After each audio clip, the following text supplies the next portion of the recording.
우승은 꼭 토트넘 선수 중 한 명이 했으면 좋겠다. 이번 카타르 월드컵에서 16강을 달성한 손흥민이 입국 기자회견에서 밝힌 작은 바람이 이루어졌습니다. 사실 결승 대진이 확정되는 순간 이 바람은 이루어진 거나 다름없었죠. 프랑스에는 요리스가 있고 아르헨티나에는 로메로가 있으니 누가 우승하든 상관없었으니까요. 결과는 아르헨티나의 우승으로 끝났고 로메로는 2018년 요리스에 이어서 토트넘에서 두 번째로 월드컵에 우승한 선수로 등극하게 됐습니다.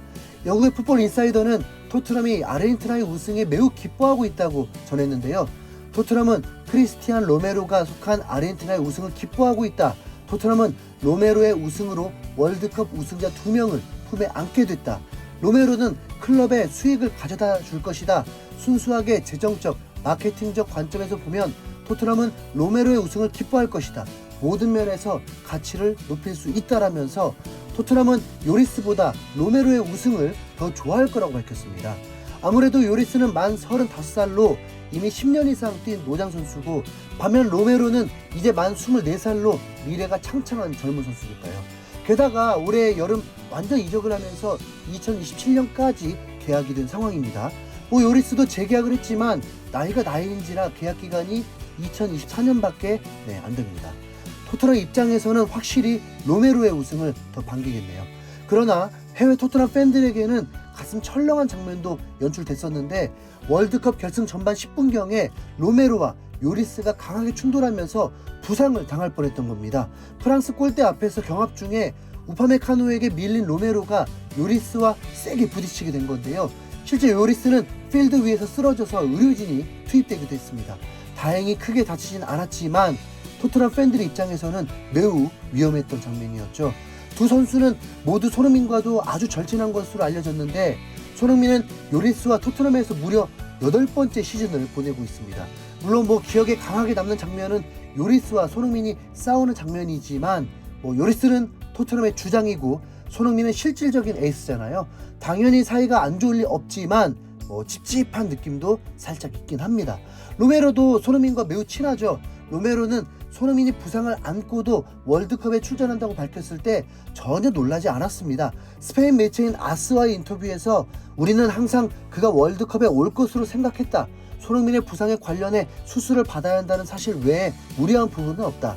손흥민 역시 의심하지 않았을 것이라면서 손흥민의 의지력과 회복력을 의심하지 않는 모습이었습니다. 그만큼 서로를 잘 안다는 뜻이겠죠. 그러다 보니 손흥민도 로메로에게 매우 큰 힘이 되어줬다고 알려졌습니다. 아르헨티나가 최종 우승을 하긴 했지만 조별리그 1차전에서 충격패를 당하면서 이변의 희생양이 됐었는데요. 사우디에게 일격을 맞았던 겁니다. 그리고 이때 패배의 범인으로 다름 아닌 로메로가 지목됐었습니다. 후반전 실점의 빌미를 제공하면서 골키퍼를 빼면 팀 내 최저 평점으로 패배 원흉이 됐던 로메로입니다. 실제 경기에서도 바로 벤치로 들어가고 리산드로 마르티네즈가 나왔죠. 그런데 이런 로메로를 위해서 손흥민이 위로를 건넸다는 사실이 아르헨티나 언론에서 화제가 됐습니다. 아르헨티나의 라 나시오는 손흥민을 사랑스러운 사람이라고 말하면서 손흥민의 문자 내용을 공개했습니다. 쿠티에게 안부를 물었다. 시즌 전 부상을 입었기 때문이다. 사우디전에 대해선 물어보지 않았다. 귀찮게 하고 싶지 않았다. 그는 나의 가장 친한 친구 중 한 명이다라면서 손흥민이 로메로에게 연락해서 그의 안부를 물었다고 밝힌 겁니다. 참고로 쿠티는 로메로의 애칭입니다. 사우디전 패배로 침울한 로메로에게 손흥민이 먼저 따뜻하게 연락하면서 힘이 되어줬다는 일화인데요. 라나시오는 이 일화를 전하면서 손흥민과 로메로의 놀라운 우정이라면서 매우 감격한 모습이었습니다. 그리고 그 뒤에 로메로는 멘탈을 잘 회복하는 데 성공해서 멕시코전을 제외하면 모두 선발로 결승전까지 풀타임을 소화하면서 아르헨티나의 월드컵 우승에 아주 큰 공헌을 한 선수가 됐습니다. 특히 4강 크로아티아전에서는 무실점을 하는 철벽 수비를 통해서 확실히 클래스를 보여줬죠. 아르헨티나 국가대표팀에서도 엄청난 존재감을 보여준 로메로는 사실 소속팀인 토트넘에서는 그보다 훨씬 중요한 존재입니다. 아르헨티나에는 로메로 말고도 리산드로 마르티네즈나 오타멘디 같은 뛰어난 센터백들이 존재하지만 토트넘에서 로메로가 빠진다면 다이어, 산체스 같은 선수들로는 도저히 그 공백을 채울 수 없잖아요. 로메로 부상이었을 때의 불안함 모두 잘 아실 거라고 생각합니다. 나이어가 잠깐 정신 차리나 했지만 역시나 클래스 차이가 눈에 보이고 임대로 데려온 랑글레도 뭐 그렇게 썩 마음에 드는 활약을 한 적이 없죠. 그리고 토트넘의 제일 큰 폭탄은 산체스인 거 인정? 네. 미안하지만 다음 달에 이사 잘하길 좀 바라봅니다. 로메로는 험상궂은 외모와 달리 1998년생 만 24살의 어린 선수로 앞으로 미래가 매우 밝은데요. 아르헨티나 국가대표로 데뷔한 게 불과 작년인 2021년이었습니다. 작년 6월 월드컵 지역 예선에서 데뷔해서 두 번째 경기만에 국대 데뷔골을 넣고 2021 코파 아메리카에서도 주전으로 아르헨티나의 우승에 일조했습니다. 이 대회에서 근육 부상도 당하고 무릎 부상으로 준결승까지 결장했는데 브라질과의 결승전에는 선발로 나와 놀라운 수비력을 보여줬습니다. 결국 로메로는 2021 코파 아메리카의 베스트 11까지 선정되어 버렸죠. 그 다음 대회가 월드컵이었으니까 메이저 대회에서 2연속 우승으로 국대 커리어가 벌써 엄청납니다. 어떻게 보면 매우 부럽기도 한데요. 수비수로서의 장점만 놓고 보면 우리나라의 김민재와도 비슷합니다.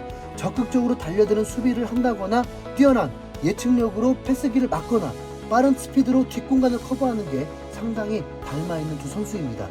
키는 김민재가 오히려 더 크고요. 김민재가 올 시즌 나폴리에서 제대로 보여주니까 로메로 이정료는 이미 뛰어넘었죠. 로메로도 좋은 선수지만 김민재는 더 대단한 선수라는 거 살짝 어필해봤습니다. 로메로의 단점이라면 성격인데 많은 남미 선수들과 마찬가지로 불같이 타오르는 성깔 있는 선수입니다. 그래서 가끔 비매너 플레이도 하고 거친 모습을 보여주기도 하는데요. 다소 과격한 플레이 스타일 때문에 부상을 자주 입는다는 게 걱정입니다.